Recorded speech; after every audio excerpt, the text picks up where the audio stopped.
ನಮಸ್ಕಾರ ಆತ್ಮೀಯರೇ, media house ಕನ್ನಡಗೆ ಸ್ವಾಗತ. ಬಿಗ್ ಬಾಸ್ ಶುರುವಾಗಿ ಬರೋಬ್ಬರಿ 100 ದಿನ ಆಗೋಯ್ತು. ಹೀಗಾಗಿ ಇಷ್ಟು ದಿನದ್ದು ಒಂದು ಲೆಕ್ಕ, ಇನ್ಮೇಲಿದ್ದು ಇನ್ನೊಂದು ಲೆಕ್ಕ. ಗೆಲ್ಲಲೇಬೇಕು ಅನ್ನೋ ಹಠಕ್ಕೆ ಬಿದ್ದವರು ಇಲ್ಲೂ ಕುತಂತ್ರದ ಆಟ ಶುರು ಮಾಡಿದ್ದಾರೆ. ತಾವು ಮಾಡಿದ್ದು ತಮಗೆ ತಿರುಗುಬಾಣ ಆಗುತ್ತೆ ಅಂತಾರಲ್ಲ, ಅದೇ ಈಗ ಆಗಿರೋದು. ತ್ರಿವಿಕ್ರಮ್ ಹಾಗೂ ಮಂಜು ನಡುವಿನ ಒಳ ಒಪ್ಪಂದ ತಮಗೆ ತಿರುಗುಬಾಣ ಆಗಿದೆ. ಮಂಜು ಹಾಗೂ ಗೌತಮಿ ಮಾಡಿದ ಒಂದೇ ಒಂದು ರಣತಂತ್ರ ತ್ರಿವಿಕ್ರಮ್ರನ್ನ ಮನೆಗೆ ಹೋಗೋ ಸ್ಥಾನದಲ್ಲಿ ತಂದು ನಿಲ್ಲಿಸಿದೆ. ದೊಡ್ಡವರು ಒಂದು ಗಾದೆ ಮಾತು ಹೇಳ್ತಾರೆ, ಮಾಡಿದ್ದನ್ನೋ ಮಹಾರಾಯ ಅಂತ. ಹಾಗಾಗಿದೆ ತ್ರಿವಿಕ್ರಮ್ ಕಥೆ. ತನ್ನ ಕೈಯಾರ ತಾನೇ ಮಾಡಿಕೊಂಡ ಸ್ವಯಂಕೃತ ಅಪರಾಧಕ್ಕೆ ಮನೆಗೆ ಹೋಗೋದು ಬಹುತೇಕ ಕನ್ಫರ್ಮ್ ಆಗಿದೆ. ಕೇವಲ 4 ಬಿಟ್ಟು ಉಳಿದ 5ರಲ್ಲಿ ಈ ವಾರ ಮನೆಯಿಂದ ಹೋಗೋದ್ಯಾರು ಅನ್ನೋದು ಕನ್ಫರ್ಮ್ ಆಗಿದೆ. ಗೌತಮಿ ಮಂಜು ಚಾಣಾಕ್ಷತನಕ್ಕೆ ದೊಡ್ಡ ವಿಕೆಟನ್ನೇ ಉರುಳಿಸಿದ್ದಾರೆ. ಹೀಗಾಗಿ ತ್ರಿವಿಕ್ರಮ್ ಮತ್ತು ಭವ್ಯ ಡೇಂಜರ್ ಝೋನ್ಗೆ ಬಂದು ನಿಂತಿದ್ದಾರೆ. ಸ್ವಲ್ಪ ಯಾಮಾರಿದ್ರೂ ಒಂದು ವಿಕೆಟ್ ಬೀಳೋದು ಪಕ್ಕ. ಇದೆಲ್ಲದರ ಬಗ್ಗೆ ಇವತ್ತಿನ ವಿಡಿಯೋದಲ್ಲಿ ಹೇಳ್ತಾ ಹೋಗ್ತೀವಿ. ನಮ್ಮ ಚಾನಲ್ನ ನೀವಿನ್ನೂ ಸಬ್ಸ್ಕ್ರೈಬ್ ಮಾಡಿಲ್ಲ ಅಂದರೆ ಮಿಸ್ ಮಾಡಬೇಡಿ, ಈಗಲೇ ಸಬ್ಸ್ಕ್ರೈಬ್ ಮಾಡಿ. ಈ ವಿಡಿಯೋವನ್ನು ಕೊನೆಯವರೆಗೂ ನೋಡಿ, ನಿಮ್ಮ ಅನಿಸಿಕೆಗಳನ್ನು ಕಮೆಂಟ್ ಮಾಡಿ. ಆತ್ಮೀಯರೇ, ಬಿಗ್ ಬಾಸ್ ಅಂದ್ರೇನೆ ಹಾಗೆ. ಯಾವ ಕ್ಷಣದಲ್ಲಿ ಯಾರು ಕೈ ಕೊಡ್ತಾರೋ ಹೇಳೋದಿಕ್ಕಾಗಲ್ಲ, ಯಾರು ಯಾರ ವಿರುದ್ಧ ನಿಲ್ತಾರೋ ಅದನ್ನು ಊಹೆ ಮಾಡೋದಿಕ್ಕಾಗಲ್ಲ. ಈ ವಾರದ ಆರಂಭದ ಟಾಸ್ಕ್ನಲ್ಲಿ 3 ಸೇವ್ ಮಾಡೋ ಆಯ್ಕೆ ಇರುತ್ತೆ. ಒಟ್ಟು 5 ಟಾಸ್ಕ್ನಲ್ಲಿ ಪ್ರತಿ ಟಾಸ್ಕ್ ಮುಗಿದಾಗಲೂ ಒಬ್ಬೊಬ್ಬರು ಹೊರ ಹೋಗ್ತಾರೆ, ಒಬ್ಬರು ಒಳ ಬರ್ತಾರೆ. ದುರಂತ ಅಂದರೆ 4 ಟಾಸ್ಕ್ ನಡೆದ್ರು ತ್ರಿವಿಕ್ರಮ್ ಅವರೇ ಒಳಗಿದ್ರು. ತ್ರಿವಿಕ್ರಮ್ ಸೇಫ್ ಝೋನ್ನಲ್ಲಿದ್ರು. ಹೆಚ್ಚು ಸಮಯ ಸೇಫ್ ಝೋನ್ನಲ್ಲಿ ಇದ್ದಿದ್ದೇ ತ್ರಿವಿಕ್ರಮ್ ಹಾಗೂ ಮಂಜು. ಹೀಗಾಗಿ ಮಂಜು ಮತ್ತು ತ್ರಿವಿಕ್ರಮ್ ಪಕ್ಕ ಪ್ಲಾನ್ ಮಾಡಿಕೊಂಡು ಆಡ್ತಿದ್ರು.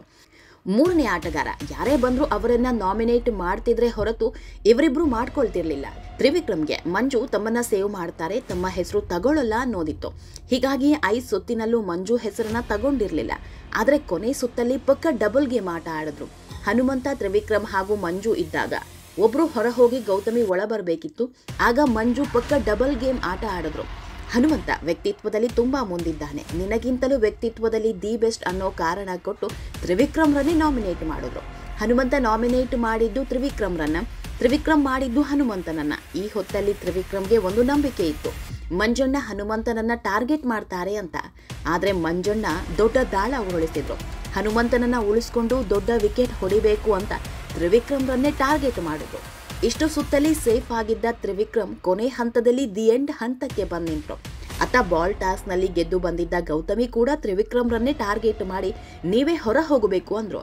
ಅಲ್ಲಿಗೆ ಚಾಪ್ಟರ್ ಕ್ಲೋಸ್. ಗೆಳೆಯ ಹಾಗೂ ಗೆಳತಿ ಮಾಡಿದ ಮೋಸದ ಸಂಚಿಗೆ ಬಲಿಯಾಗಿದ್ದು ತ್ರಿವಿಕ್ರಮ್. ಒಂದರ್ಥದಲ್ಲಿ ಹೇಳಬೇಕಂದ್ರೆ ತಾನು ಮಾಡಿದ ಮೋಸದ ಜಾಲಕ್ಕೆ ತಾನೇ ಬಲಿಯಾದೆ ಅಂದ್ರೂ ತಪ್ಪಾಗಲ್ಲ. ಇದಕ್ಕೆ ಸುದೀಪ್ ಅವರು 1000 ಸಲ ಹೇಳಿದ್ದು, ಯಾರನ್ನೂ ನಂಬೇಡಿ, ಯಾರೂ ಇಲ್ಲಿ ಒಳ್ಳೆಯವರಲ್ಲ, ನಿಮ್ಮನ್ನ ಮುಗಿಸೋದಕ್ಕೆ ಅಂತಾನೆ ಕಾಯ್ತಿರೋರು ಅಂತ. ಆತ್ಮೀಯರೇ, ಬಿಗ್ ಬಾಸ್ ಮುಗಿಯೋದಕ್ಕೆ ಇನ್ನಿರೋದು ಕೇವಲ 18 ದಿನ ಮಾತ್ರ. ಹೀಗಾಗಿ ಒಂದೊಂದು ದಿನವೂ ತುಂಬಾ ಇಂಪಾರ್ಟೆಂಟ್. ಹೀಗಾಗಿಯೇ ಎಲ್ಲರೂ ಗ್ರೇ ಏರಿಯಾ ಹುಡ್ಕೊಂಡು ಆಟ ಆಡ್ತಿರೋದು. ಆದರೆ ಸೇಫ್ ಆಗಿ ನಿಂತಿದ್ದು ಮಾತ್ರ ಮಂಜು, ಗೌತಮಿ, ಹನುಮಂತ ಮತ್ತು ರಜತ್. ಈ ವಾರ ಈ 4 ಮಾತ್ರ ಸೇಫ್ ಆಗಿದ್ದಾರೆ. ಉಳಿದ 5 ಮಂದಿ ನಾಮಿನೇಟ್ ಆಗಿದ್ದಾರೆ. ಮೋಕ್ಷಿತಾ, ಚೈತ್ರ, ಧನರಾಜ್, ತ್ರಿವಿಕ್ರಮ್ ಹಾಗೂ ಭವ್ಯ.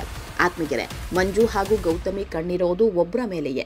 ತ್ರಿವಿಕ್ರಮ್ ಹಾಗೂ ಭವ್ಯರನ್ನ ಹೊರ ಹಾಕಿದ್ರೆ ತಮ್ಮಾಟ ಸೇಫ್ ಅನ್ನೋದು ಪಕ್ಕಾ ಗೊತ್ತಿದೆ. ಇವರಿಬ್ರು ಸ್ಟ್ರಾಂಗ್ ಕಂಟೆಸ್ಟೆಂಟ್ ಅನ್ನೋದು ಸಹ ಗೊತ್ತಿದೆ.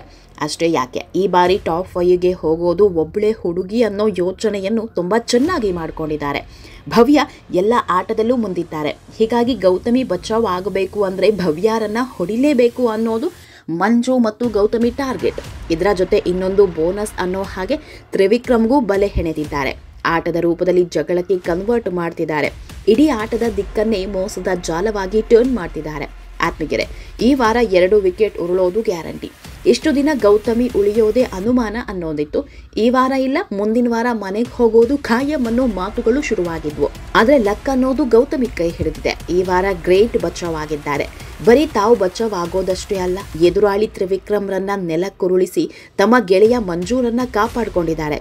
ಹೀಗಾಗಿ ಈ ವಾರ ಗೌತಮಿ ಸೇಫ್. ಮುಂದಿನ ವಾರ ಏನಾಗ್ತಾರೋ ಹೇಳೋದಿಕ್ಕಾಗಲ್ಲ.